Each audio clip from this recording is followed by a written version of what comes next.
Hi friends, 7ാം ക്ലാസ്സിലെ social സയൻസിൻ്റെ 9ാമത്തെ ചാപ്റ്ററാണ് നമ്മളിന്ന് ഡിസ്കസ് ചെയ്യാൻ പോകുന്നത്. ഗാന്ധിജിയും സ്വാതന്ത്ര്യ സമരവും. PSC പോയിന്റ് ഓഫ് വ്യൂവിൽ നോക്കുകയാണെങ്കിൽ ഏറ്റവും വളരെ ഇമ്പോർട്ടൻ്റ് ആയിട്ടുള്ള ഒരു ചാപ്റ്ററാണ് ഗാന്ധിജിയും സ്വാതന്ത്ര്യ സമരവും. ഇതിൽ നിന്ന് ക്വസ്റ്റ്യൻ ചോദിക്കാത്ത ഒരു PSC എക്സാം പോലും ഏകദേശം ഉണ്ടായിട്ടില്ലെന്ന് തന്നെ പറയാം. അപ്പോൾ അതുകൊണ്ട് നിങ്ങൾക്കത് കാണാം. പ്രീവിയസ് ക്വസ്റ്റ്യനൊക്കെ ചെയ്ത് നോക്കിയിട്ടുള്ള ആളാണ് നിങ്ങളെങ്കിൽ നിങ്ങൾക്ക് ഇതിലെ ക്വസ്റ്റ്യൻസ് വരുന്നതൊക്കെ നിങ്ങൾക്ക് ഇതിൽ കാണാൻ പറ്റും. അപ്പോൾ ഇതിലുള്ള മെയിനായിട്ടുള്ള എല്ലാ കാര്യങ്ങളും ഡിസ്കസ് ചെയ്യുകയാണ്. അപ്പോൾ ഇതൊക്കെ ചിലപ്പോൾ കുറച്ച് ലെങ്തി ആയിരിക്കും വീഡിയോ, കാരണം ഇതിൽ കുറച്ചുണ്ട്, നമുക്ക് പറയാനുള്ള കാര്യങ്ങൾ കുറച്ചുണ്ട്, അതുകൊണ്ടാണ് ലെങ്തി ആവുന്നത്. അപ്പോൾ ഗാന്ധിജിയും സ്വാതന്ത്ര്യ സമരവും കേട്ടോ നമ്മൾ തുടങ്ങുവാണേ. ആദ്യമായിട്ട് ഇവിടെ ഓർത്ത് വെക്കേണ്ടത്, ഗാന്ധിജി ഇവിടെ വൈക്കം മുഹമ്മദ് ബഷീറിൻ്റെ ഒരു ഓർമ്മക്കുറിപ്പ് എന്ന കൃതിയിലുള്ള ഒരു അനുഭവമാണ്. അപ്പോൾ അനുഭവം ഒന്നും നിങ്ങൾ വായിക്കണ്ട. ഓർമ്മക്കുറിപ്പ് എന്ന കൃതി ആരാണ് എഴുതിയിരിക്കുന്നത് ചോദിച്ചാൽ വൈക്കം മുഹമ്മദ് ബഷീർ കേട്ടോ. അതൊന്ന് ഓർത്ത് വെക്കണം. ഈ ചെറിയ ചെറിയ പോയിന്റുകളൊക്കെ PSC എടുത്ത് ചോദിക്കാറുണ്ട്, അതുകൊണ്ടാണ് അതൊക്കെ പറഞ്ഞത്. ഇനി നമ്മൾ മെയിൻ ചാപ്റ്ററിലേക്ക് കടക്കുകയാണ്. ഗാന്ധിജിയുടെ വരവോടെ എന്ത് ചെയ്തു? ദേശീയ പ്രസ്ഥാനത്തിൻ്റെ 3ാമത്തെ ഘട്ടം ആരംഭിച്ചു. അതായത് 1919 മുതൽ 1947 വരെയുള്ള കാലഘട്ടമാണ് എന്ത്? ഗാന്ധിയൻ കാലഘട്ടം എന്നറിയപ്പെട്ടത്. അല്ലാതെ നമ്മൾ പറഞ്ഞിട്ടുണ്ടായിരുന്നു 1985 മുതൽ 1905 വരെയുള്ള കാലഘട്ടം ഏതായിരുന്നു?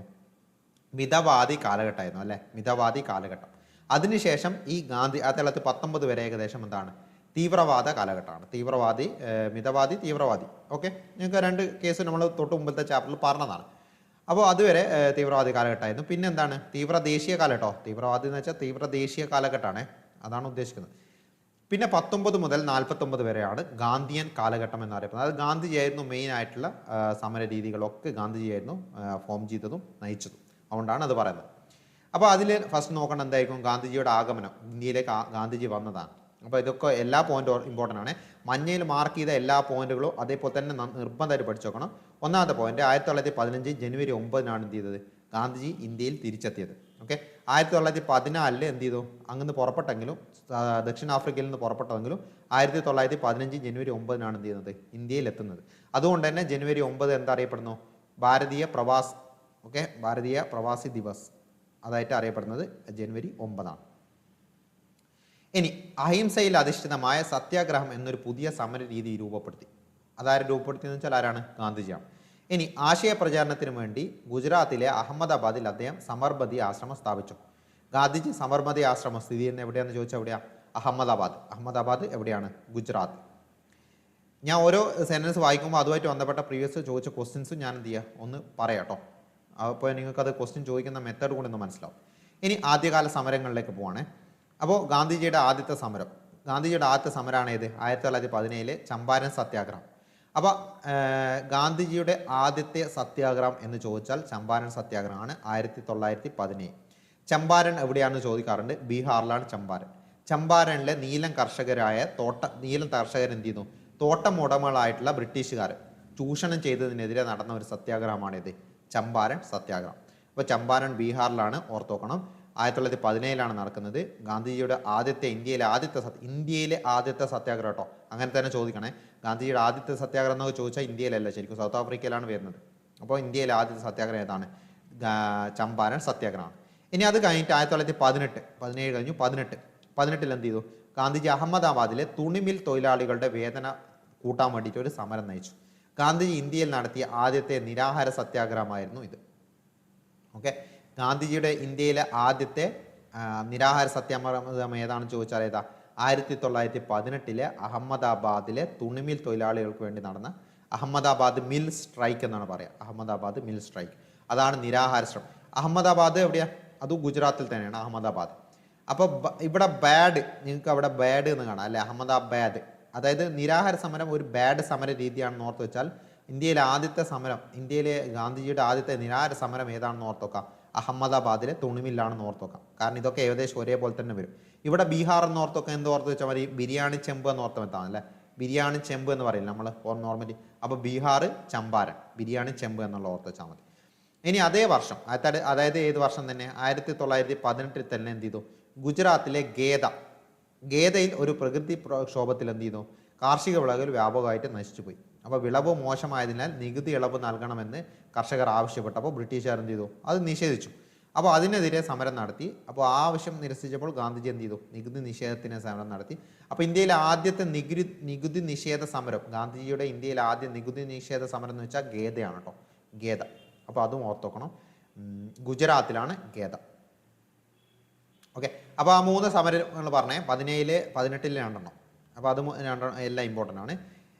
ഇനി 1919 ഒരു കാര്യം പറയാണ് അടുത്തത്. അപ്പോൾ ഇതൊക്കെ ഗാന്ധിജി നടത്തുന്നത് എന്താണ്? ഓരോ സ്ഥലത്ത് പോയിട്ട് അവിടുത്തെ ആവശ്യം എന്താണോ അത് നോക്കിയിട്ടാണ് എന്ത് ചെയ്തത് ഗാന്ധിജി സമരം നടത്തുന്നത്. അല്ലാതെ ഒരു ഓൾ ഇന്ത്യ റൗണ്ടിലൊന്നും എന്ത് ചെയ്തില്ല, ഗാന്ധിജി ഇറങ്ങിയിട്ടില്ല ആ ടൈമിൽ. ഇനി 1919 ഒരു സംഭവം നടന്നു. അതായത് ബ്രിട്ടീഷ് ഭരണാധികാരികൾ എന്ത് ചെയ്തു? ഇന്ത്യൻ ജനത പൗരാവകാശങ്ങൾ ലംഘിക്കുന്ന നിരവധി നിയമങ്ങൾ നടപ്പിലാക്കാൻ തുടങ്ങി. അപ്പോൾ അവയിൽ ഏറ്റവും വ്യാപകമായിട്ടുള്ള പ്രതിഷേധത്തിന് ഇടയാക്കിയ ഒരു നിയമമായിരുന്നു റൗലത്ത് നിയമം, അല്ലെങ്കിൽ റൗലത്ത് ആക്ട്. ഓക്കെ, കരി നിയമം എന്നാണ് ഇതിനെ വിളിച്ചത്. അപ്പോൾ റൗലത്ത് നിയമം, ഈ നിയമം ബ്രിട്ടീഷ് സർക്കാരിന് താഴെ പറയുന്ന അധികാരം നൽകി. ഇത് ഇമ്പോർട്ടൻ്റ് ആണ്. റൗലത്ത് നിയമപ്രകാരം എന്തൊക്കെയാണ്? ഇത് ചോദിച്ചിട്ടുണ്ട് മുമ്പ് ഒരു ക്വസ്റ്റ്യനിൽ. അപ്പോൾ ഏതൊരു ഇന്ത്യക്കാരനെ എന്ത് ചെയ്തായിരുന്നു? വാറന്റ് ഇല്ല അറസ്റ്റ് ചെയ്യാം ഈ റൗലത്ത് നിയമപ്രകാരം. അതേപോലെ വിചാരണ കൂടാതെ അനിശ്ചിതകാലം തടവിലിടാൻ പറ്റും. ഇനി പ്രത്യേക കോടതികളിൽ രഹസ്യമായിട്ട് വിചാരണ നടത്താം. കോടതി വിധിക്കെതിരെ അപ്പീൽ എന്ത് ചെയ്യുക? നിഷേധിക്കുക. അപ്പോൾ ഈ 4 കാര്യങ്ങളായിരുന്നു മെയിനായിട്ട് എന്ത് ചെയ്തത് റൗലത്ത് നിയമത്തിൽ കൊണ്ടുവന്നത്. അപ്പോൾ 1900 ഏപ്രിൽ 6 എന്ത് ചെയ്തു? രാജ്യം മുഴുവൻ കരിദിനം ആചരിക്കാൻ ഗാന്ധിജി ആഹ്വാനം ചെയ്തു. എന്ത് കാരണം കൊണ്ട്? ഈ ഒരു റൗലത്ത് നിയമത്തിനെതിരെ കരി ദിനമായിട്ട് ആചരിക്കാൻ 1919 ഏപ്രിൽ 6 കരിദിനം ആചരിക്കാൻ വേണ്ടി ആഹ്വാനം ചെയ്തു. അപ്പോൾ പഞ്ചാബിൽ സമരത്തിന് നേതൃത്വം നൽകിയത് ഡോക്ടർ സത്യപാലും അതേപോലെ സൈഫുദ്ദീൻ കിച്ചിലും ആയിരുന്നു കേട്ടോ. ഓർത്തോക്കണം, 2 പേരെ ഓർത്തോക്കണം. 2 SS ആണ്, 2 SS അല്ല, സത്യപാലും സൈഫുദ്ദീൻ കിച്ചിലും പഞ്ചാബിൽ. അപ്പോൾ ഇവരെ അറസ്റ്റ് ചെയ്തു. ഇവർ സമരം ചെയ്തുകൊണ്ടിരിക്കുമ്പോൾ ഇവരെ അറസ്റ്റ് ചെയ്തു 2 പേര്. അപ്പോൾ ഇവരെ അറസ്റ്റ് ചെയ്തപ്പോൾ ഇതിൽ പ്രതിഷേധിച്ച് എന്ത് ചെയ്തു? പഞ്ചാബിലുണ്ടായിരുന്ന ജാലിയൻ വാലാബാഗ് മൈതാനത്ത് എന്ത് ചെയ്തു? ജനങ്ങൾ എല്ലാം കൂടി ഒത്തുകൂടി. ആ ജാലിയൻ വാലാബാഗ് മൈതാനത്തിലാണ് എന്ത് ചെയ്യുന്നത്? വെടിവെപ്പ് നടക്കുന്നത്. അങ്ങനെ വെടിയേറ്റ് ഒത്തിരി പേര് മരിക്കും. അതൊക്കെ നിങ്ങൾക്ക് അറിയാമല്ലോ. ജസ്റ്റ് ഇതൊന്ന് വായിച്ചു നോക്കി കേട്ടോ. അത് ഇതിലൊന്നും നമുക്ക് PSC പോയിന്റിലോ ഓർമ്മിക്കാനുള്ള പോയിന്റുകൾ ഇല്ലാത്തതുകൊണ്ടാണ് ഞാൻ മഞ്ഞ കളറിൽ എന്ത് ചെയ്യാത്തത്, മാർക്ക് ചെയ്യാത്തത്. അപ്പോൾ ഇതാണ് ജാലിയൻ വാലാബാഗ് കൂട്ടക്കൊല എന്നറിയപ്പെടുന്നത്. അപ്പോൾ ജാലിയൻ വാലാബാഗ് കൂട്ടക്കൊലയായിട്ട് അതിൽ പ്രതിഷേധിച്ചിട്ട് കൈസർ ഇ ഹിന്ദ് പദവി കൊടുത്തത് ആരാ? ഗാന്ധിജിയാണ്. ബ്രിട്ടീഷ് ഗവൺമെൻറ് തിരിച്ചു നൽകി.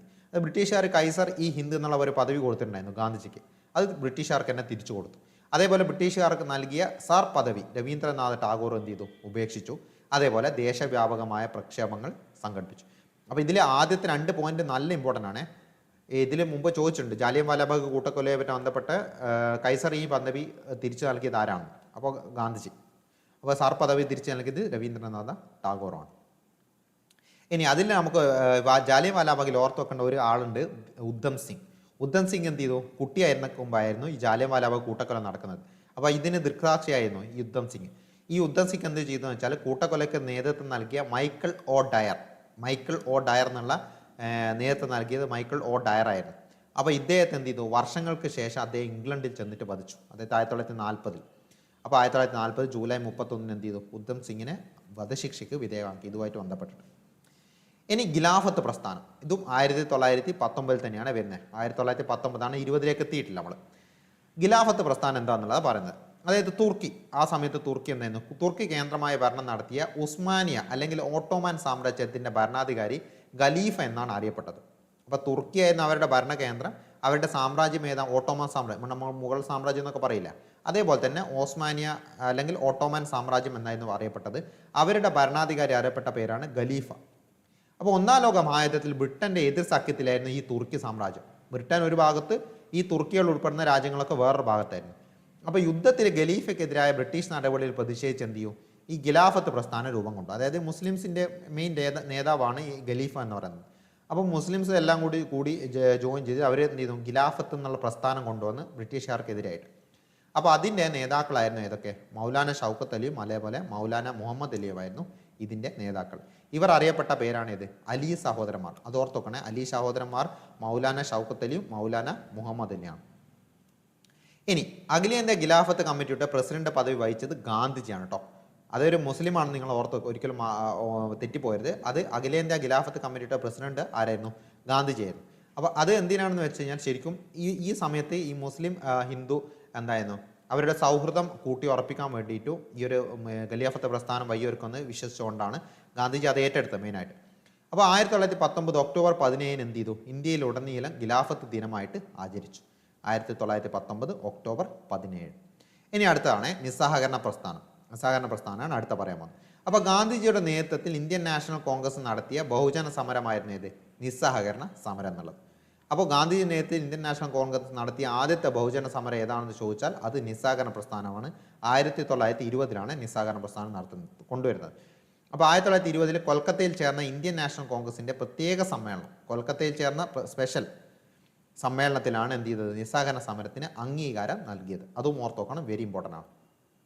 ഇനി നിസ്സഹകരണ സമരത്തിന് മുന്നോടിയായിട്ട് ഗാന്ധിജി വൈസ്രോയിക്ക് ഇപ്രകാരം ഒരു കത്തെഴുതി. എന്താണെന്ന് വെച്ചാൽ, ഭരണാധികാരി അധികാരം ദുർവിനിയോഗം ചെയ്താൽ അവരെ അനുസരിക്കാതിരിക്കാൻ പുരാതന കാലം മുതലൊക്കെ എന്തുണ്ട്? പ്രജകൾക്ക് അവകാശമുണ്ട്.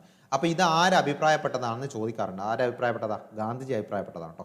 ഇനി നിസ്സഹകരണ സമരം 2 തരം കർമ്മ പരിപാടികൾ അധിഷ്ഠിതമായിരുന്നു. ഒന്ന് ബഹിഷ്കരണ പ്രവർത്തനങ്ങൾ, 2 ക്രിയാത്മക പ്രവർത്തനങ്ങൾ. അതായത് ബഹിഷ്കരണ പ്രവർത്തനങ്ങൾ പേരിൽ തന്നെ ഉണ്ട്, ബഹിഷ്കരിക്കുകയാണ്. എന്തൊക്കെയാണ് ബഹിഷ്കരിക്കുന്നത്? വിദേശ വസ്ത്രങ്ങൾ ബഹിഷ്കരിക്കുക, അതേപോലെ നികുതി നിഷേധിക്കുക, അതായത് നികുതി കൊടുക്കാതിരിക്കുക. ഇനി പദവികളോ ഉദ്യോഗങ്ങളൊക്കെ ഉപേക്ഷിക്കുക, അതേപോലെ കോടതികൾ ബഹിഷ്കരിക്കുക. അപ്പോൾ ബഹിഷ്കരണ പ്രവർത്തനങ്ങളിൽ 4 ഓർത്ത് നോക്കണേ. ഇനി അടുത്തത് ക്രിയാത്മക പ്രവർത്തനങ്ങൾ, ഹിന്ദു മുസ്ലിം ഐക്യം ഊട്ടിയുറപ്പിക്കുന്ന പ്രവർത്തനങ്ങൾ ചെയ്യുക.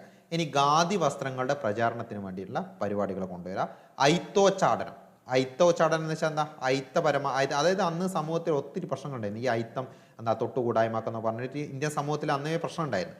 അപ്പോൾ അതിൻ്റെ ഭാഗമായിട്ട് ഐത്തോച്ചാടനം കൊണ്ടുവരിക. പിന്നെന്താ? ദേശീയ വിദ്യാലയങ്ങൾ സ്ഥാപിക്കുക. ഇതൊക്കെ ഇതിൻ്റെ ഭാഗങ്ങളായിട്ട് വന്നതാണ്. ഇനി അതിൽ പറയുന്ന ഒരു പോയിന്റാണ് മലബാർ കലാപം. ഓരോ ചെറിയ പോയിന്റുകളാണ്. നമ്മൾ ഇയർ വൈസാണ് പോകുന്നത് ശരിക്കും. 1917 മുതൽ അങ്ങ് സ്റ്റാർട്ട് ചെയ്തിട്ട് 47 സാധനം കിട്ടുന്നവരെ ആ ഓർഡറിൽ പോവാണ് കേട്ടോ. എല്ലാം ഒന്നും പറയുന്നില്ല, എന്നാൽ പറയുന്ന കാര്യങ്ങൾ വെരി ഇമ്പോർട്ടൻ്റ് ആണെന്നാണ്. അപ്പോൾ ഇതിൽ മലബാർ കലാപം അടുത്തത്. മലബാർ കലാപം 1921 എന്താ മലബാർ കലാപം? അതായത് 1921 മലബാർ കലാപങ്ങൾ നടക്കുന്നത്. അതായത് കേരളത്തിലെ ബ്രിട്ടീഷ് വിരുദ്ധ കലാപങ്ങളുമായിട്ട് ബന്ധപ്പെട്ടതാണ് മലബാർ കലാപം. അതായത് കുടിയൊഴിപ്പിക്കൽ, അന്യായമായ നികുതി പിരിവ്, ഉയർന്ന പാട്ടം, ഇങ്ങനെയുള്ള ദ്രോഹ നടപടികൾ എന്ത് ചെയ്തു? ജന്മിമാരിൽ നിന്ന് മലബാറിലെ കർഷകന്മാർ നേരിടാൻ തുടങ്ങി. മലബാർ ഏരിയയിലുണ്ടായിരുന്ന കർഷകന്മാരിൽ ജന്മിമാരിൽ നിന്ന് നേരിട്ടതാണ് ഏതൊക്കെ? കുടിയൊഴിപ്പിക്കലും അന്യായമായ നികുതി പിരിക്കലും ഉയർന്ന പാട്ടമൊക്കെ. ഈ കർഷകന്മാരിൽ ഭൂരിപക്ഷം പേരും എന്തായിരുന്നു? മാപ്പിളമാരായിരുന്നു കേട്ടോ. അതും ഒന്ന് ഓർത്ത് വെച്ചോളാം, മുസ്ലിംസ് ആയിരുന്നു. ഇനി ഗാന്ധിജി മൗലാന ഷൗക്കത്തുലിയും ഒന്നിച്ച് കേരള സന്ദർശിക്കും. ഈ സമയത്ത് ഖിലാഫത്ത് പ്രസ്ഥാനം ആ സമയത്ത് നടന്നുകൊണ്ടിരിക്കുന്നല്ലേ. അപ്പോൾ ആ സമയത്ത് എന്ത് ചെയ്തു? ഈ ഒരു 19 സമയത്തൊക്കെ എന്ത് ചെയ്തു? 20 സമയത്ത് ഗാന്ധിജി മൗലാന ഷൗക്കത്തുലിയും ഒന്നിച്ച് കേരള സന്ദർശിക്കും. അപ്പോൾ ഖിലാഫത്ത് പ്രസ്ഥാനവും 1920 മഞ്ചേരി കോൺഗ്രസ് സമ്മേളനവും കർഷകരിൽ എന്ത് ചെയ്തു? പുതിയൊരു ഉണർവ്, അവരൊക്കെ ഒരു ആവേശം വന്നു. അപ്പോൾ കർഷകരിൽ അധികവും മാപ്പിളമാർ അല്ലെങ്കിൽ മുസ്ലിങ്ങളായിരുന്നു. അതൊരു പോയിന്റാണ്, ഇമ്പോർട്ടൻ്റ് ആണ്, ഓർത്തോക്കണം. അങ്ങനെയാണ് എന്ത് ചെയ്യുന്നത്?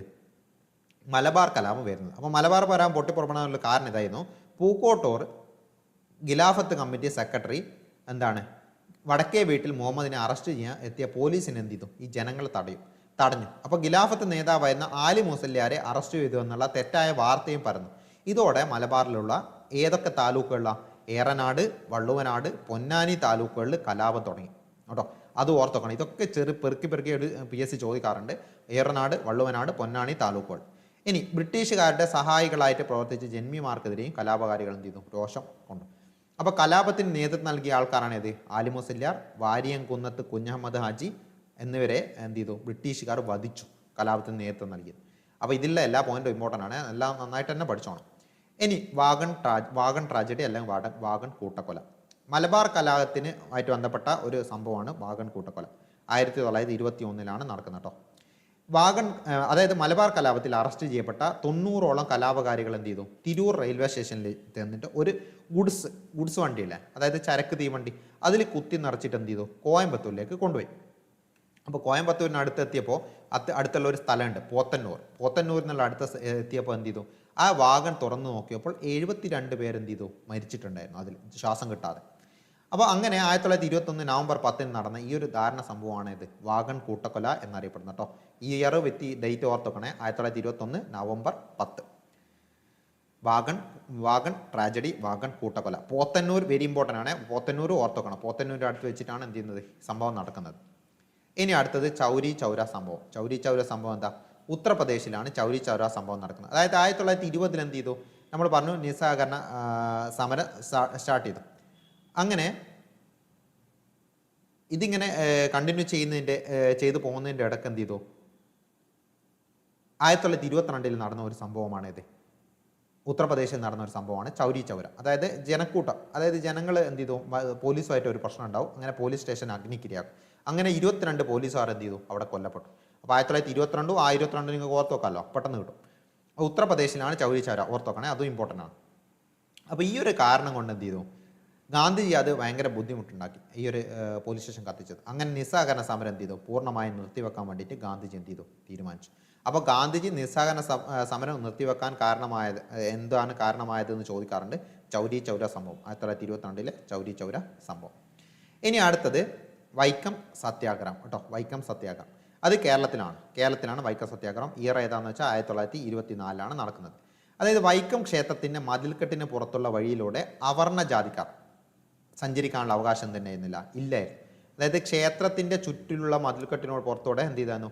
വഴി സഞ്ചാരവുമായിട്ട് ബന്ധപ്പെട്ട സമരമാണിത്, വൈക്കം സത്യാഗ്രഹം. അപ്പോൾ ഈ വഴി എല്ലാ ജാതിക്കാർക്കും തുറന്നു കിട്ടണമെന്ന് ആവശ്യപ്പെട്ട് നടന്ന സമരമാണിത് 1924 വൈക്കം സത്യാഗ്രഹം. അപ്പോൾ വൈക്കം സത്യാഗ്രഹത്തിന് പിന്തുണ നൽകാൻ ഗാന്ധിജി എന്ത് ചെയ്തിട്ടുണ്ട്? വൈക്കത്തെത്തിയിട്ടുണ്ട്. 1924 വൈക്കത്ത് വന്നിട്ടുണ്ട്. അപ്പോൾ വൈക്കം സത്യാഗ്രഹമായിട്ട് ബന്ധപ്പെട്ട ഓർത്തോക്കേണ്ട ഒരു ജാഥയാണ് സവർണ ജാഥ. വെരി ഇമ്പോർട്ടൻ്റ് ആണ് സവർണ ജാഥ. അപ്പോൾ വൈക്കം സത്യാഗ്രഹത്തോട് പിന്തുണ പ്രഖ്യാപിച്ചിട്ട് മന്നത്ത് പത്മനാഭൻ്റെ നേതൃത്വത്തിൽ 1924 നവംബർ 1 എന്ത് ചെയ്തു? സവർണരെ പങ്കെടുപ്പിച്ചിട്ട് എന്ത് ചെയ്തു? വൈക്കം ക്ഷേത്ര നടയിൽ നിന്ന് തിരുവനന്തപുരത്തേക്ക് ഒരു ജാഥ പുറപ്പെട്ടു. അപ്പോൾ വൈക്കം ക്ഷേത്രത്തിലുള്ള എല്ലാ വഴികളും ജാതിഭേദമന്യേ എല്ലാവർക്കും തുറന്നു കൊടുക്കണമെന്ന് അഭ്യർത്ഥിച്ചിട്ട് എന്ത് ചെയ്തു? അന്നത്തെ മഹാറാണിയായിരുന്ന സേതു ലക്ഷ്മിബായിക്ക് ഒരു നിവേദനവും കൊടുത്തു. അപ്പോൾ എന്തൊക്കെ ഓർത്ത് കണ്ട് സവർണ ജാഥ നയിച്ചത് ആര്? മന്നത്ത് പത്മനാഭൻ. ഓക്കെ, 1924 നവംബർ 1 എവിടെ മുതൽ എവിടം വരെ? വൈക്കം മുതൽ തിരുവനന്തപുരം വരെ. ആർക്കാണ് നിവേദനം സമർപ്പിച്ചത്? സേതു ലക്ഷ്മിബായിക്കാണ് നിവേദനം സമർപ്പിച്ചത്. ഒക്കെ ഓർത്തോക്കണേ, വെരി ഇമ്പോർട്ടൻ്റ് ആണ്. ഇനി അടുത്തത് തൂക്കുകാരനെ ഭയക്കാത്തവർ. അതായത് സമരങ്ങൾക്ക് നേതൃത്വം നൽകി ജീവൻ ബലിയർപ്പിച്ചവരാണ് ആരൊക്കെ? ചന്ദ്രശേഖർ ആസാദ്. തൂക്കിലേറ്റപ്പെട്ടാണ് ഇതൊക്കെ. കുറേ പേരൊക്കെ തൂക്കിലേറ്റപ്പെട്ടു, അല്ലെങ്കിൽ വെടിവെച്ച് കൊന്നുമാണ് ബ്രിട്ടീഷുകാർ. അപ്പോൾ ചന്ദ്രശേഖർ ആസാദ്, ഭഗത് സിംഗ്, രാജ്ഗുരു, സുഖദേവ് മുതലായവർ. ഇവ രൂപീകരിച്ച സംഘടനയായിരുന്നു ഹിന്ദുസ്ഥാൻ റിപ്പബ്ലിക്കൻ അസോസിയേഷൻ കേട്ടോ. HRA, Hindustan Republican association. പിന്നെ ഭഗത് സിംഗ് പിന്നെ ഹിന്ദുസ്ഥാൻ സോഷ്യലിസ്റ്റ് റിപ്പബ്ലിക്കൻ അസോസിയേഷൻ എന്നൊക്കെ ആക്കി മാറ്റിയിട്ടുണ്ട് അത്. അപ്പോൾ അതൊന്ന് ഓർത്തോക്കാം, ഇത് ഓർത്തോക്കണ്ടാണ്. ഇനി അടുത്തത് ഉപ്പു സത്യാഗ്രഹമായിട്ട് ബന്ധപ്പെട്ട കാര്യമാണ് പറയുന്നത്. അപ്പോൾ 1929 എന്ത് ചെയ്തു? ഇന്ത്യൻ നാഷണൽ കോൺഗ്രസിൻ്റെ ഒരു സമ്മേളനം നടക്കും. എവിടെ? ലാഹോറിൽ കേട്ടോ. ലാഹോറിൽ വെച്ചിട്ട് ഒരു സമ്മേളനം നടക്കും 1929. അപ്പോൾ ഗാന്ധിജിയുടെ നേതൃത്വത്തിൽ നിയമലംഘന പ്രസ്ഥാനം തുടങ്ങാൻ എന്ത് ചെയ്യും? ഈ ഒരു ഇന്ത്യൻ നാഷണൽ കോൺഗ്രസിൻ്റെ സമ്മേളനം തീരുമാനിക്കും. അങ്ങനെ ജനവിരുദ്ധമായ ബ്രിട്ടീഷ് നയങ്ങളെ ലംഘിക്കുക എന്നതായിരുന്നു ഏതിൻ്റെ ലക്ഷ്യം? ഈ ഒരു ഉപ്പു സത്യാഗ്രഹത്തിൻ്റെ അല്ല നിയമലംഘന പ്രസ്ഥാനത്തിൻ്റെ ഭാഗമായിട്ട് നടന്നതാണ് ഉപ്പു സത്യാഗ്രഹം കേട്ടോ. രണ്ടും വേറെ കാര്യങ്ങളൊന്നുമല്ല. അപ്പം നിയമലംഘന പ്രസ്ഥാനം എന്നാണ് അറിയപ്പെട്ടത്. 1930 സ്റ്റാർട്ട് ചെയ്യുന്നത് നിയമലംഘന പ്രസ്ഥാനമാണ്. അതിൻ്റെ ഒരു സമരമായിരുന്നു ഏത്? ഉപ്പ് സമരം. അപ്പോൾ ഉപ്പുണ്ടാക്കുന്നതിന് ഇന്ത്യക്കാർ നികുതി നൽകേണ്ടി വന്നു. അപ്പോൾ ഈ നികുതി എന്ത് ചെയ്തു? ബ്രിട്ടീഷ് സർക്കാർക്ക് ഇരട്ടിയാക്കി. അപ്പോൾ ഇത് ജനങ്ങളെ എന്ത് ചെയ്തു? ജനങ്ങൾക്ക് ഭയങ്കര വെറുപ്പുണ്ടാക്കി. അങ്ങനെ ഉപ്പിനെ സമരായുധമാക്കിയിട്ട് ബഹുജന പ്രക്ഷോഭം കൊണ്ടുവന്നാണ് ഗാന്ധിജി. അങ്ങനെയാണ് ഉപ്പ് നിയമം ലംഘിക്കാൻ ഗാന്ധിജി തീരുമാനിക്കുന്നത്. അപ്പോൾ അതുമായിട്ട് ബന്ധപ്പെട്ട ഗാന്ധിജി പറഞ്ഞ ഒരു കോട്ടുണ്ട്, അത് ഇമ്പോർട്ടൻ്റ് ആണ്. ഒന്നുകിൽ ലക്ഷ്യം നേടി ഞാൻ തിരിച്ചു വരും, അല്ലെങ്കിൽ പരാജയപ്പെട്ടാൽ ഞാൻ എൻ്റെ ജഡം സമുദ്രത്തിന് സംഭാവന നൽകും. ഇത് പറഞ്ഞിരുന്നത് ഗാന്ധിജിയാണ്. ഏത് സന്ദർഭത്തിലാണ്? ഉപ്പു സത്യാഗ്രഹത്തിൻ്റെ സന്ദർഭത്തിൽ കേട്ടോ. ഇമ്പോർട്ടൻ്റ് ആണ്. ഇനി 78 അനുയായികളുമായിട്ടാണ് എന്ത് ചെയ്തത്? ഗാന്ധിജി സബർമതി ആശ്രമത്തിലേക്ക് പുറപ്പെട്ടത്. 375 കിലോമീറ്റർ കാൽനടയായിട്ട് സഞ്ചരിച്ച് ദണ്ഡി കടപ്പുറത്ത് എത്തിച്ചേർന്നു. അതേപോലെ 1930 ഏപ്രിൽ 6 എന്ത് ചെയ്തു? ഒരു പിടി ഉപ്പ് ശേഖരിച്ച് നിയമലംഘന പ്രസ്ഥാനത്തെ എന്ത് ചെയ്തു? ഗാന്ധിജി തുടക്കം കുറിച്ചു. ഓക്കെ, 1930 ഏപ്രിൽ 6 എന്ത് ചെയ്തത്? നിയമലംഘന പ്രക്ഷോഭത്തിന് ഗാന്ധിജി തുടക്കം കുറിക്കുന്നത്. ഇനി ദണ്ഡി യാത്രയിൽ പങ്കെടുത്ത മലയാളികളാണ് ഇതൊക്കെ. സി കൃഷ്ണൻ നായർ, ടൈറ്റസ്, ശങ്കരൻ എഴുത്തച്ഛൻ, രാഘവ് പൊതുവാൾ എന്നിവരാണ്. അപ്പോൾ ഉപ്പു സത്യാഗ്രഹത്തിൽ ഗാന്ധിജിക്കൊപ്പം ഉണ്ടായിരുന്ന മലയാളികളാണ് ഇവരൊക്കെ. ഓർത്തോക്കണേ, ഇതൊക്കെ മുമ്പ് ചോദിച്ചിട്ടുണ്ട് ക്വസ്റ്റിന്. ഉപ്പു സത്യാഗ്രഹത്തിൽ ഗാന്ധിയോടൊപ്പം ഉണ്ടായിരുന്ന മലയാളികൾ പെടാത്തത് ഏത് എന്നൊക്കെ രീതിയിൽ ചോദിച്ചിട്ടുണ്ട്. ഇനി അടുത്തത്, അങ്ങനെ നിയമലംഘന പ്രസ്താവം ഇങ്ങനെ വ്യാപിക്കുവാണ്. അപ്പോൾ അതിർത്തി ഗാന്ധി എന്നറിയപ്പെടുന്ന ഖാൻ അബ്ദുൽ ഗാഫർ ഖാൻ്റെ നേതൃത്വത്തിലായിരുന്നു ഇന്ത്യയുടെ വടക്ക് പടിഞ്ഞാറ് പ്രദേശത്ത് എന്ത് ചെയ്തത്? സമരം നടന്നത്. ഇന്ത്യയുടെ വടക്ക് പടിഞ്ഞാറൻ പ്രദേശത്ത് കേട്ടോ. വടക്ക് പടിഞ്ഞാറ് എന്ന് പറയുമ്പോൾ ഇതൊരു ഇന്ത്യ ആയിട്ട് ചെയ്തെടുക്കുകയാണെങ്കിൽ ഈ ഒരു ഏരിയയിൽ നമ്മുടെ ഗുജറാത്ത് ആ ഒരു ഏരിയയാണ് വടക്ക് പടിഞ്ഞാറ് പ്രദേശം. ഇനി സരോജിനി നായിഡുവിൻ്റെ നേതൃത്വത്തിൽ നിരവധി വനിതകളും സമരരംഗത്ത് സജീവമായിരുന്നു. അപ്പോൾ അതിർത്തി ഗാന്ധി ആൻഡ് അബ്ദുൽ ഗാഫർ ഖാനാണ് ഓർത്തോക്കണം. ഇനി കേരളത്തിലെ കുറച്ച് കേസ് എടുക്കാം. അല്ല, കേരളത്തിലേക്ക് വരുന്നതിന് മുന്നേ നമുക്ക് വടക്ക് കിഴക്ക് ഭാഗത്തുള്ള മണിപ്പൂർ, നാഗാലാൻഡ് എന്നുള്ള സ്ഥലങ്ങൾ, ആ സ്ഥലങ്ങളിലും എന്ത് ചെയ്തു, നിയമലംഘനം ആവേശം കൊണ്ടു. അപ്പോൾ 13 വയസ്സുള്ള ഒരു ആളുണ്ടായിരുന്നു, അതായത് റാണി ഗൈഡിലിയു ദേശീയ പ്രസ്ഥാനത്തിൽ ആകർഷ്ടയായിട്ട് നിയമലംഘന പ്രസ്ഥാനത്തിൽ പങ്കാളികളാവുകയും ചെയ്തു. അപ്പോൾ ഇവരെ വിളിക്കുന്ന ഒരു പേരുണ്ട്, ജവഹർലാൽ നെഹ്റു ഇവരെ വിളിച്ചൊരു പേരാണെന്ത്, നാഗന്മാരുടെ റാണി. അപ്പോൾ നാഗന്മാരുടെ റാണി എന്ന് ജവഹർലാൽ നെഹ്റു വിശേഷിപ്പിച്ചത് ആരെയാണ്? റാണി ഗൈഡിലിയുവിനാണ്. ഓക്കെ, അതും എന്ത് ചെയ്യുക, ഒന്ന് ഓർത്തോ. ഇനി കേരളത്തിലേക്ക് വരുവാണ് കേട്ടോ. കേരളത്തിൽ ഉപ്പ് സത്യാഗ്രഹത്തിന് നേതൃത്വം നൽകിയത് ആരായിരുന്നു? ഒന്ന് കെ മാധവൻ നായരും ഈ മൊയ്തു മൗലവി കേട്ടോ. കുറേ പേരുണ്ട്, എല്ലാവരും ഓരോന്നോരോന്നായിട്ട് ഞാൻ എടുത്ത് പറയാം. അപ്പോൾ കണ്ണൂർ ജില്ലയിലെ പയ്യന്നൂരും കോഴിക്കോടും ഉപ്പ് സത്യാഗ്രഹത്തിൻ്റെ പ്രധാന കേന്ദ്രങ്ങളായിരുന്നു. അപ്പോൾ കേരളത്തിലെ ഉപ്പ് സത്യാഗ്രഹത്തിൻ്റെ പ്രധാന കേന്ദ്രങ്ങൾ ഏതാണെന്ന് ചോദിച്ചാൽ ഇതാ കണ്ണൂർ ജില്ലയിലെ പയ്യന്നൂരും അതേപോലെ കോഴിക്കോടും. പയ്യന്നൂരിൽ എന്താണ് ഉപ്പ് നിയമലംഘനം നടത്തിയത് കെ കേളപ്പനാണ്. കോഴിക്കോട് കടപ്പുറത്ത് ഉപ്പ് സത്യാഗ്രഹത്തിന് നേതൃത്വം നൽകിയത് മുഹമ്മദ് അബ്ദുറഹിമാനും പി കൃഷ്ണപിള്ള എന്നിവരായിരുന്നു. ഇവർക്ക് എന്ത് ചെയ്തു, പോലീസിൻ്റെ മർദ്ദനം കൊണ്ടു. അപ്പോൾ ഓർത്തോക്കണേ, കെ കേളപ്പനെ ഇമ്പോർട്ടൻ്റ് ആയിട്ട് ഓർത്തോക്കണം. കെ കേളപ്പനാണ് പയ്യന്നൂരിൽ കേരള ഗാന്ധി എന്നൊക്കെ അറിയപ്പെടുന്ന കെ കേളപ്പനല്ല. കെ കേളപ്പൻ പയ്യന്നൂരിൽ സത്യാഗ്രഹം നയിച്ചത് കെ കേളപ്പനായിരുന്നു. അതേപോലെ കോഴിക്കോട് മുഹമ്മദ് അബ്ദുൾ റഹ്മാനും പി കൃഷ്ണപിള്ള. ഇനി അടുത്തത് ഗുരുവായൂർ സത്യാഗ്രഹം. 1931 ഗുരുവായൂർ സത്യാഗ്രഹം വരുന്നത്. എന്തിനായിരുന്നു സത്യാഗ്രഹം എന്നുള്ളതാണ് ആദ്യം പറയാൻ പോകുന്നത്. അപ്പോൾ ഗുരുവായൂർ ക്ഷേത്രം എല്ലാ ഹിന്ദുക്കൾക്കുമായി തുറന്നു കൊടുക്കണമെന്ന് ഗാന്ധിജിയുടെ അഭ്യർത്ഥന എന്ത് ചെയ്തു, ക്ഷേത്രം ട്രസ്റ്റി ആയിരുന്ന സാമൂതിരി നിരസിച്ചു. അപ്പോൾ ഇതിനെതിരെ ഗുരുവായൂർ ക്ഷേത്രത്തിന് മുന്നിൽ കെ കേളപ്പൻ എന്ത് ചെയ്തു, നിരാഹാര സത്യാഗ്രഹം തുടങ്ങി. അപ്പോൾ ആരുടെ അഭിപ്രായത്തിലായിരിക്കും തുടങ്ങിയത്? ഗാന്ധിജിയുടെ അഭിപ്രായത്തിൽ കെ കേളപ്പൻ നിരാഹാര സത്യാഗ്രഹം തുടങ്ങി. അപ്പോൾ പി കൃഷ്ണപിള്ള അതേപോലെ എ കെ ഗോപാലൻ എന്നിവർ എന്ത് ചെയ്തു, ഇതിന് നേതൃത്വം കൊടുത്തു.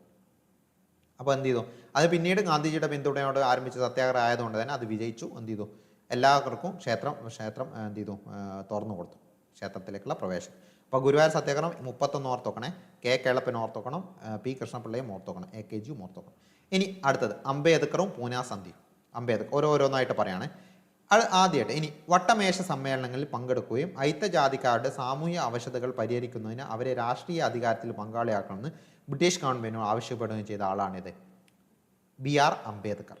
എന്താ ഈ വട്ടമേശ സമ്മേളനം? അതായത് വട്ടമേശ സമ്മേളനം എന്താണെന്നല്ല ഇവിടെ പറയുന്നത് കേട്ടോ. അത് ഇന്ത്യയിലെ പ്രശ്നങ്ങൾ ചർച്ച ചെയ്യുന്നതിന് 1930, 31, 32 വർഷങ്ങളിൽ എന്ത് ചെയ്തു, ബ്രിട്ടീഷ് ഗവൺമെൻറ് ലണ്ടനിൽ വട്ടമേശ സമ്മേളനം സംഘടിപ്പിച്ചു. ആ 3 വട്ടമേശ സമ്മേളനങ്ങളിൽ പങ്കെടുത്ത ഒരു വ്യക്തിയാണ് ഇത് അംബേദ്കർ. വെരി ഇമ്പോർട്ടൻ്റ് ആണ്, ഓർത്തോക്കണം. ഗാന്ധിജി ആകെ പങ്കെടുത്തത് മിഡിലുണ്ടായിരുന്നു, അതായത് 2ാമത്തെ വട്ടമേശ സമ്മേളനത്തിലാണ് ഗാന്ധിജി പങ്കെടുത്തത്. 1ലും 3ലും ഗാന്ധിജി എന്ത് ചെയ്തിട്ടില്ല, പോയിട്ടില്ല. അപ്പോൾ ഇതാണ് വട്ടമേശ സമ്മേളനം എന്ന് പറയുന്നത്. അപ്പോൾ വട്ടമേശ സമ്മേളനം നടന്നപ്പോൾ അതിൽ എന്ത് ചെയ്തു, അയിത്തജാതിക്കാരുടെയും അതേപോലെ സാമൂഹിക അവശതകൾ പരിഹരിക്കുന്നതിന് രാഷ്ട്രീയ അധികാരത്തിൽ പങ്കാളിത്തം വേണമെന്ന് അഭിപ്രായപ്പെട്ടതാരാണ്? ഈ BR അംബേദ്കറാണ്. അതായത് അയിത്തം ഒക്കെ ആ സമയത്ത് ഉണ്ടായിരുന്നല്ലോ. അപ്പോൾ ഈ അധസ്ഥിത ജനവിഭാഗത്തിന് പ്രത്യേക നിയോജക മണ്ഡലങ്ങൾ ബ്രിട്ടീഷ് ഗവൺമെൻറ് സംവരണം ചെയ്തു. ഇതോടെ എന്ത് ചെയ്തു, ബ്രിട്ടീഷ് ഗവൺമെൻറ് എന്ത് ചെയ്തു, പ്രത്യേക സംവരണം ചെയ്യാൻ തുടങ്ങി മണ്ഡലങ്ങൾ. അപ്പോൾ അധസ്ഥിതർക്ക് പൊതുസമൂഹത്തിലെ മുഖ്യധാരയിൽ നിന്ന് മാറ്റി നിർത്തപ്പെടാൻ ഇത് കാരണമാകും എന്നതുകൊണ്ട് അവരെ ഒരു പ്രത്യേക രാഷ്ട്രീയ വിഭാഗമായി പരിഗണിക്കുന്നതിനെ ഗാന്ധിജി എന്ത് ചെയ്തു, എതിർത്തു. അതായത് ഇവർക്ക് അധസ്ഥിതർക്ക് പൊതുസമയത്തിന് മുഖ്യധാരയിൽ നിന്ന് മാറ്റി നിർത്തപ്പെടും. അതായത് ഇവർക്ക് വേറെ തന്നെ സംവരണം ചെയ്തിട്ട് മണ്ഡലങ്ങൾ കൊടുത്തു കഴിഞ്ഞാൽ എന്ത് ചെയ്യും, അവർ പിന്നെ എന്ത് ചെയ്യില്ല, മുഖ്യധാരയിലേക്ക് വരില്ല എന്ന് ഗാന്ധിജി വിശ്വസിച്ചത്. അപ്പോൾ ഗാന്ധിജി എന്ത് ചെയ്തു, ഇതിനെ എതിർത്തു. പക്ഷേ അംബേദ്കർ പറഞ്ഞു, അംബേദ്കർക്ക് എന്ത് ചെയ്യണം, ഇവർക്ക് വേണ്ടിയിട്ട് പ്രത്യേക സംവരണം കൊടുക്കണം, അല്ലെങ്കിൽ ഇവരൊക്കെ എന്ത് ചെയ്യില്ല, ഇവർക്ക് ഒരു ആനുകൂല്യങ്ങളൊന്നും കിട്ടില്ല എന്നുള്ള രീതിയിൽ അംബേദ്കർ നിന്നു. അപ്പോൾ ഈ ഗാന്ധിജിയും അംബേദ്കറും തമ്മിൽ ഒരു കൂടിക്കാഴ്ച, അതിൻ്റെ ഭാഗമായിട്ട് എന്ത് ചെയ്തു, ഒരു കൂടിക്കാഴ്ച നടന്നു. അങ്ങനെ പ്രത്യേക നിയോജന മണ്ഡലങ്ങൾ ഉപേക്ഷിക്കുവാനും പിന്നെ എന്ത് ചെയ്തു, സംവരണ മണ്ഡലങ്ങളുടെ എണ്ണം വർദ്ധിപ്പിച്ചിട്ട് അധസ്ഥിതരുടെ രാഷ്ട്രീയ അവകാശ പ്രശ്നം പരിഹരിക്കുവാനും തീരുമാനിച്ചു. ഇതാണ് എന്തറിയപ്പെടുന്നത്, പൂനാ സന്ധി എന്ന് അറിയപ്പെടുന്നത്. അപ്പോൾ 1932 കേട്ടോ പൂനാ സന്ധി വരുന്നത്. 1932 പൂനാ സന്ധി. ഇമ്പോർട്ടൻ്റ് ആണ്. 1932 എന്ത്, പൂനാ സന്ധി വരുന്നത്. അടുത്ത കാര്യമാണ് കേട്ടോ ക്വിറ്റ് ഇന്ത്യ സമരമാണ് അടുത്ത്. ക്വിറ്റ് ഇന്ത്യ സമരം നടക്കുന്നത് 1942 എന്ത് ചെയ്ത്, ക്വിറ്റ് ഇന്ത്യ സമരം നടക്കുന്നത്. അപ്പോൾ 1942 ഓഗസ്റ്റ് 8 ബോംബെയിൽ നടന്ന അഖിലേന്ത്യാ കോൺഗ്രസ് സമ്മേളനത്തിൽ എന്ത് ചെയ്തു? ക്വിറ്റ് ഇന്ത്യ സമരം പ്രഖ്യാപിക്കും. എപ്പോഴാണ് പ്രഖ്യാപിക്കുന്നത്? ബോംബെയിൽ വെച്ചിട്ടാണ് 1942 ഓഗസ്റ്റ് 8.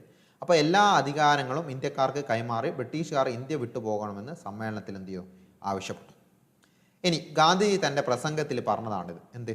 സ്വാതന്ത്ര്യത്തിൽ കുറഞ്ഞ യാതൊന്നും വേണ്ട. ഇതാ ഒരു മന്ത്രം, കൊച്ചുമന്ത്രം ഞാൻ നിങ്ങൾക്ക് തരുന്നു. ഇത് നിങ്ങളുടെ ഹൃദയത്തിൽ പതിപ്പിക്കണം. നിങ്ങളുടെ ഓരോ ശ്വാസവും അതിന് ആവിഷ്കാരം നൽകണം. ഇത് ആ മന്ത്രം ഇതാണ്: പ്രവർത്തിക്കുക അല്ലെങ്കിൽ മരിക്കുക. അതായത് പ്രവർത്തിക്കുക അല്ലെങ്കിൽ മരിക്കുക എന്നുള്ള ആഹ്വാനം ചെയ്തത് ഗാന്ധിജിയാണ്. ഏതു സമരമായിട്ട് ബന്ധപ്പെട്ട? ക്വിറ്റ് ഇന്ത്യ സമരമായിട്ട് ബന്ധപ്പെട്ട്. നാം ഇന്ത്യയെ സ്വാതന്ത്ര്യമാക്കും അല്ലെങ്കിൽ പരിശ്രമത്തിൽ മരിക്കും. അപ്പോൾ പ്രവർത്തിക്കുക അല്ലെങ്കിൽ മരിക്കുക എന്നുള്ളതാണ് മെയിനായിട്ട് ചോദിക്കാറുള്ളത്. അതെന്ത് ചെയ്യണം? ഇമ്പോർട്ടൻ്റ് ആയിട്ട് ഓർത്തോക്കണം.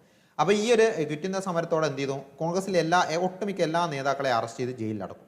അങ്ങനെ പൂനെയിലുള്ള ആഗാഖാൻ കൊട്ടാരത്തിലാണ് എന്ത് ചെയ്തത്? ഗാന്ധിജിയും ഭാര്യയായിട്ടുള്ള കസ്തൂർബായും എന്ത് ചെയ്തത്? പാർപ്പിച്ചത്. അങ്ങനെ ജയിൽ വാസത്തിനിടയിൽ 1944 ഫെബ്രുവരി 22 എന്ത് ചെയ്തു? കസ്തൂർബ അന്തരിച്ചു. കസ്തൂർബ ഗാന്ധി മരിച്ചു. അപ്പോൾ ജയിൽ വളപ്പിൽ തന്നെ അവരെ ശവസംസ്കാരം നടത്തി. അതായത് മെയിനായിട്ടുള്ള ലീഡേഴ്സിനൊക്കെ അറസ്റ്റ് ചെയ്തപ്പോൾ ഈ സമരം നയിക്കാൻ വേണ്ടി മുന്നിലേക്ക് വന്നതാണ് ഏത്? ആരൊക്കെ? അരുണ അസഫ് അലിയും ജയപ്രകാശ് നാരായണൻ തുടങ്ങിയവർ. അരുണ അസഫ് അലി അതുകൊണ്ട് തന്നെ എന്ത് വിളിക്കാറുണ്ട്? ക്വിറ്റ് ഇന്ത്യ സമര നായിക എന്ന് വിളിക്കാറുണ്ട്. വിളിച്ചത് ഗാന്ധിജിയാണ് കേട്ടോ. ക്വിറ്റ് ഇന്ത്യ സമര നായിക എന്ന് അരുണ അസഫ് അലി അറിയപ്പെട്ടു. ഇനി അടുത്തത് 1942 ഓഗസ്റ്റ് 9 ഹർത്താൽ ആചരിച്ചുകൊണ്ടാണ് എന്ത് ചെയ്തത്? ക്വിറ്റ് ഇന്ത്യ സമരം കേരളത്തിൽ ആരംഭിച്ചത്. കേരളത്തിൽ ഇതിൻ്റെ ഒക്കെ സമരത്തിൻ്റെ ഒക്കെ ഇത് കേരളത്തിൽ വരുന്നുണ്ട്. അപ്പോൾ ഇതിൽ പങ്കെടുത്ത MP നാരായണ മേനോൻ, K കേളപ്പൻ, മൊയ്തു മൗലവി, AV കുട്ടിമാളു അമ്മ തുടങ്ങിയവരെന്ത് ചെയ്തു? അറസ്റ്റ് ചെയ്തു. അപ്പോൾ ഓഗസ്റ്റ് 9 ക്വിറ്റ് ഇന്ത്യ ദിനമായിട്ട് ആചരിച്ചു വരുന്നു. Okay, August 9 quit India day. Important ആണ്, വെരി ഇമ്പോർട്ടൻ്റ് ആണ്. Quit India day August 9. അപ്പോൾ ആ പോയിന്റുകൾ ഒന്ന് ഓർത്തോക്കാം. ഇനി ഇതിലടുത്ത് പറയുകയാണെങ്കിൽ ഇതിലുള്ള ഡേറ്റ് ഓർമ്മ ഉണ്ടല്ലോ. ഇതൊക്കെ ഇമ്പോർട്ടൻ്റ് ആയിട്ടുള്ള ഡേറ്റുകളാണ്. ചിലപ്പോൾ മിക്കവാറും ഏർക്ക് ഇങ്ങനെ ചോദിക്കാറുണ്ട്. ഇത് കാലഗണനാ ക്രമത്തിൽ എന്ത് ചെയ്യുക? മാറ്റാനൊക്കെ ചോദിക്കാറുണ്ട്. അപ്പോൾ അതൊക്കെ ഒന്ന് ഓർത്ത് വെച്ചോണം. ഇനി അടുത്തത് സുഭാഷ് ചന്ദ്രബോസും ഇന്ത്യൻ നാഷണൽ ആർമിയായിട്ട് ബന്ധപ്പെട്ട കാര്യമാണ് പറയുന്നത്. നിങ്ങൾ എനിക്ക് രക്തം തരൂ, ഞാൻ നിങ്ങൾക്ക് സ്വാതന്ത്ര്യം തരാം എന്ന് അഭിപ്രായപ്പെട്ടതാരാണ്? സുഭാഷ് ചന്ദ്രബോസാണ്. അപ്പോൾ റാഷ് ബിഹാരി ബോസ് രൂപീകരിച്ച ഇന്ത്യൻ നാഷണൽ ആർമി INA എന്ന് പറയും. അപ്പോൾ അതിൻ്റെ നേതൃത്വം എന്ത് ചെയ്തു? സുഭാഷ് ചന്ദ്രബോസ് ഏറ്റെടുത്തു. അങ്ങനെ ഏറ്റെടുത്തിട്ട് ഇന്ത്യയുടെ മോചനത്തിനായിട്ട് എന്ത് ചെയ്തു? ഈ INA പ്രവർത്തിക്കാൻ തുടങ്ങി. INA ഒക്കെ നമുക്ക് പഠിക്കാൻ കേട്ടോ. ഇനി അപ്പോൾ ആസാദ് ഹിന്ദ് റേഡിയോയിലൂടെ സുഭാഷ് ചന്ദ്രബോസ് ഗാന്ധിജിയോട് ആവശ്യപ്പെട്ടതാണ്. ഗാന്ധിജിയോട് ഇങ്ങനെ പറഞ്ഞു: ഇന്ത്യയുടെ അന്തിമമായ സ്വാതന്ത്ര്യയുദ്ധം ആരംഭിച്ചിരിക്കുന്നു. നമ്മുടെ രാഷ്ട്രപിതാവേ, ഇന്ത്യയുടെ മോചനത്തിനായുള്ള ഈ വിശുദ്ധ യുദ്ധത്തിൽ ഞങ്ങൾ അങ്ങയുടെ അനുഗ്രഹാശിസുകൾ തേടുന്നു. അപ്പം ഇങ്ങനെ അഭിപ്രായപ്പെട്ടത് ആരാണെന്ന് ചോദിച്ചാൽ സുഭാഷ് ചന്ദ്രബോസാണ്. ഗാന്ധിജിയോടാണ് എന്ത് ചെയ്തത്? ഇങ്ങനെ അഭിപ്രായപ്പെട്ടത്. ഇനി ഗാന്ധിജി സുഭാഷ് ചന്ദ്രബോസിനെ വിളിച്ചാണ് എന്ത്? നേതാജി. അപ്പം നേതാജി എന്നറിയപ്പെടുന്നത് സുഭാഷ് ചന്ദ്രബോസാണ്. ആരാണ് വിളിച്ചത്? ഗാന്ധിജിയാണ് വിശേഷിപ്പിച്ചത്.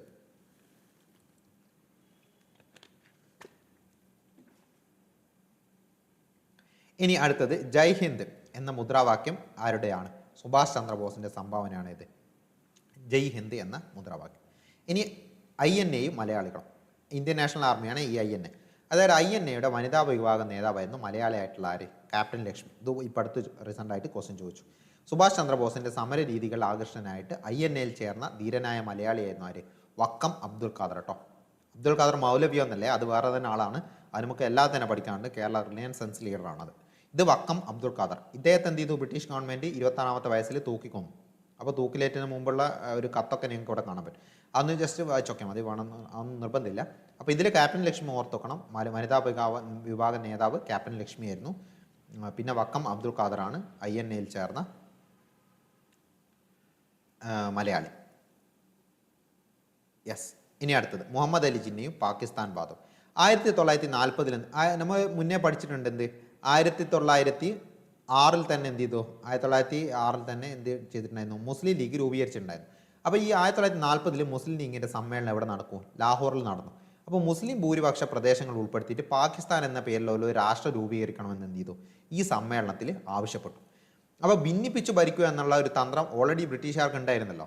അപ്പോൾ ബ്രിട്ടീഷുകാർക്ക് ഈ ഒരു തന്ത്രം ഉള്ളത് കൊണ്ട് തന്നെ അവരെന്ത് ചെയ്തു? ഈ മുസ്ലിം ലീഗിനെ എന്ത് ചെയ്തു? അവർ പിന്തുണച്ചു. കാരണം ഈ മുസ്ലിം ലീഗിനെ പിന്തുണച്ചു കഴിഞ്ഞാൽ ഇവർ മുസ്ലിംസും ഹിന്ദുക്കളും എന്ത് ചെയ്തു? ആ ഭിന്നിച്ചിട്ട് തന്നെ നിൽക്കും എന്നുള്ളത് അവർക്ക് അറിയായിരുന്നു. ഇനി അപ്പോൾ ഇതിൽ അടുത്ത പറയാൻ പോകുന്നത് അത് പിന്നീട് എന്ത് ചെയ്തു? പാകിസ്ഥാൻ എന്നുള്ള രാഷ്ട്രത്തിലേക്ക് നീങ്ങി കേട്ടോ. അപ്പോൾ ഇനി അടുത്ത ലാസ്റ്റ് പോയിന്റിലേക്ക് പോവാണ് നമ്മൾ, സ്വാതന്ത്ര്യ പുലരിയിലേക്ക്. അപ്പോൾ 1947 ഓഗസ്റ്റ് 14 അർദ്ധരാത്രിയിൽ ജവഹർലാൽ നെഹ്റു എന്ത് ചെയ്തു? ജവഹർലാൽ നെഹ്റു പ്രഖ്യാപിക്കുന്നത്, അതായത് വർഷങ്ങൾക്ക് മുമ്പ് നാം വിധിയുമായി ഒരു കൂടിക്കാഴ്ച നടത്തി. അപ്പോൾ വിധിയുമായുള്ള കൂടിക്കാഴ്ച എന്ന പ്രസംഗം എന്ന് ചോദിക്കാറുണ്ട് കേട്ടോ. അത് നടത്തിയതാരാണ്? ജവഹർലാൽ നെഹ്റു ആണ് 1947 ഓഗസ്റ്റ് 14 അർദ്ധരാത്രിയിൽ. ഇനി 1947 ഓഗസ്റ്റ് 15 സ്വതന്ത്ര ഇന്ത്യയിലെ ആദ്യത്തെ പ്രധാനമന്ത്രിയായിട്ട് ആര് ചുമതലയേൽക്കും, അധികാരമേറ്റു? ജവഹർലാൽ നെഹ്റു അധികാരമേറ്റു. അപ്പോൾ ഇതാണ് ഇതിലെ മെയിനായിട്ടുള്ള പോയിന്റുകൾ. ഓക്കെ, ഇതിൽ ജസ്റ്റ് ഒരു ഇതുകൂടി ഒന്ന് ഓർത്തക്കണേ. അതായത് ബ്രിട്ടീഷ് ഇന്ത്യയെ വിഭജിക്കുക, സ്വതന്ത്ര ഇന്ത്യയോടൊപ്പം പുതിയ രാജ്യമായി പാകിസ്ഥാൻ രൂപീകരിക്കുക എന്ന തീരുമാനം എടുത്തത് മൗണ്ട് ബാറ്റൺ പ്രഭുവാണ്. ശരിക്കും അന്നത്തെ വൈസ്രോയ്, അതായത് ഇന്ത്യക്ക് സ്വാതന്ത്ര്യം കിട്ടുമ്പോഴുള്ള വൈസ്രോയ് നടന്ന മൗണ്ട് ബാറ്റൺ പ്രഭുവായിരുന്നു. അപ്പോൾ അയാൾ എന്ത് ചെയ്തത്, ഈ പാകിസ്ഥാനെ വിഭജിക്കണം എന്നുള്ള, രൂപീകരിക്കണം എന്നുള്ള ഒരു നിലപാടിൽ എത്തുന്നത്. അപ്പോൾ ആ പോയിന്റ് കൂടി ജസ്റ്റ് ഒന്ന് ഓർത്തോക്കാം. അത്രയാണ് ഈ ചാപ്റ്ററിലുള്ളത്. ചാപ്റ്റർ കുറച്ച് നിങ്ങൾക്കറിയാം, ഇതെന്തായാലും വായിച്ചു നോക്കാം കേട്ടോ. PDF വായിച്ചു നോക്കാം, എന്നാലും നിങ്ങൾക്ക് ഒരു ഐഡിയ കിട്ടും. PDF വായിച്ച് നോക്കിയിട്ട് എന്ത് ചെയ്യുക, ഇതിലുള്ള പ്രധാനപ്പെട്ട കാര്യങ്ങളൊക്കെ മാർക്ക്. ഇതൊക്കെ പല രീതിയിലായിട്ട് ചോദിക്കാറുണ്ട്. നമ്മൾ ചിന്തിക്കാത്ത രീതിയിലാണ് PS ചോദിക്കുക. ചെറിയ മൈന്യൂട്ടായിട്ട് നമ്മൾ മിസ് ചെയ്യുന്ന കാര്യങ്ങളൊക്കെ എന്ത് ചെയ്യും, PS അതിൽ എടുത്തിട്ട് ചോദിക്കും. അപ്പോൾ അതും കൂടി നോക്കാം. നമുക്ക് അടുത്തൊരു ക്ലാസ്സിൽ എന്ത് ചെയ്യാം, വേറൊരു ചാപ്റ്ററായിട്ട് കാണാം.